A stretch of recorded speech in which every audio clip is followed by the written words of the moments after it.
So when we get to that child, you see that something is just off with them. Like you said, maybe they didn't have breakfast, whatever it is. Let's say you don't feel like dealing with it for some reason, so you just don't do anything. You do ignore it. What's gonna happen if you ignore it?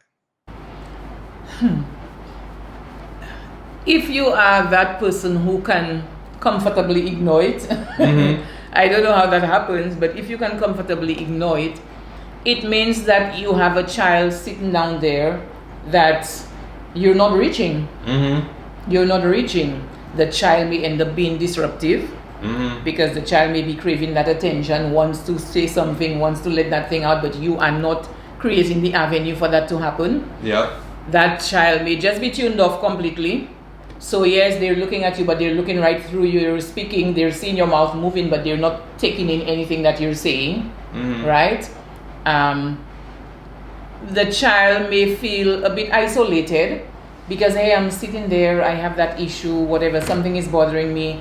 You're carrying on like nothing has happened. Children are laughing. We know what a typical classroom is, especially infants. Children are laughing. Maybe you're reading a story. People are enjoying themselves. It's not that I don't want to. I want to, but I really cannot. Right. So I'm just sitting there. It's like my whole morning is just being wasted. Yeah. And in my head, I may be creating my own little stories too. Yes, look at you.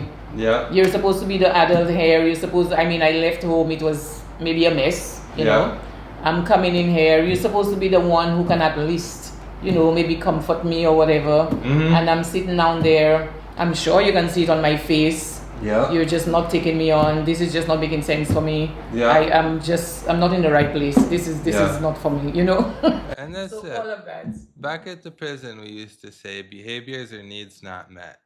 And the idea behind that is that anytime a student is misbehaving, acting out, violating expectations, there's a need behind that. There's a reason why they're behaving in that way. And if we can meet that student's need, then we can put an end to that behavior. Like you said, if the kid comes a little hungry and he needs food, he might be disruptive throughout your whole morning. But if you just send him over to the kitchen to grab a quick snack, you can put an end to all that disruption before it ever happens.